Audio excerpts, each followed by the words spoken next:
Thank you. It's really a privilege to be here, to be asked to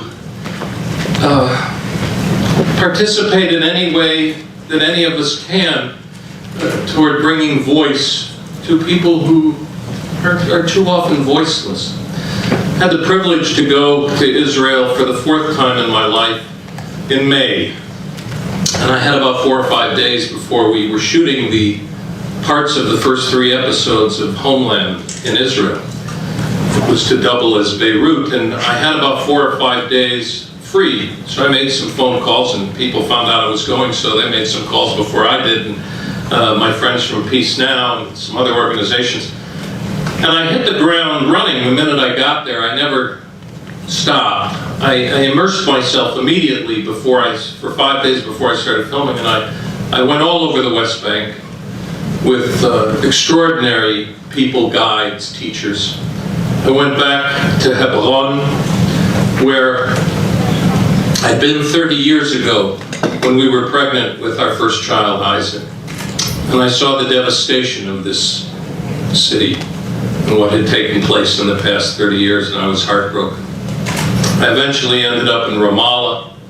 I met an extraordinary human being who was equal to Gandhi as far as I was concerned, named Fadi Quran. You will hear about him if you haven't already. 23-year-old Stanford graduate who simply said to me, "We want freedom, justice, and dignity for all humanity. Is there anything unreasonable about that?" And I said no. So, the most extraordinary moment after 3 days of witnessing so much of the conflict was I was asked if I would just say hello at a Peace Now conference. But the way I was asked is I just come from this tsunami-like wave of information that overwhelmed my heart, my soul, my being. In so many ways that you've heard a million times. I just encourage you, though, there is no one that cannot go over there and witness what I witnessed. There are just some laws that some Israeli citizens can't go to Ramallah, but they're allowed to go other places too. And you need to go there and walk there. You need to go there. First, you need to see the films in a festival like this, but you need to walk those roads. You need to see where only Jews are allowed to walk. And Palestinians who live right here have to go all the way around the block. But the Jews can walk around the right there. And Jews can only ride on certain streets and highways. And Palestinians are forbidden, and they live right there. And it kills you. And you know it's not sustainable. And you know that there are people with very gifted hearts, minds, and souls that can figure out how to fix it, how to begin fixing it. And our job, as far as I'm concerned, till we take our last breath, is never to stop trying.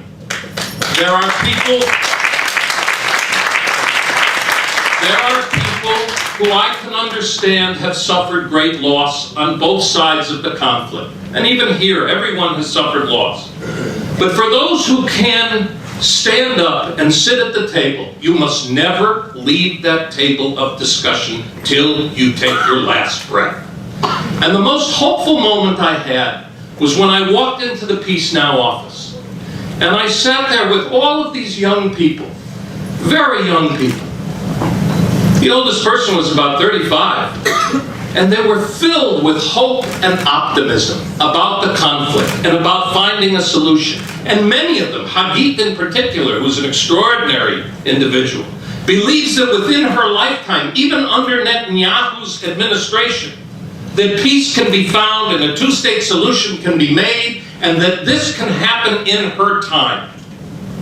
And to see that as a reality, to feel that energy with those people, just changed my life. It took my sadness and my heartbrokenness and filled me with hope.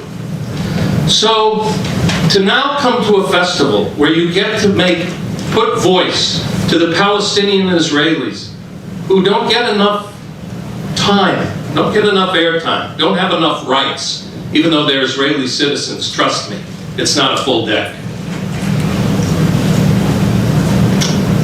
This is a mitzvah. And it's nothing short of a mitzvah to listen to people who other people won't listen to.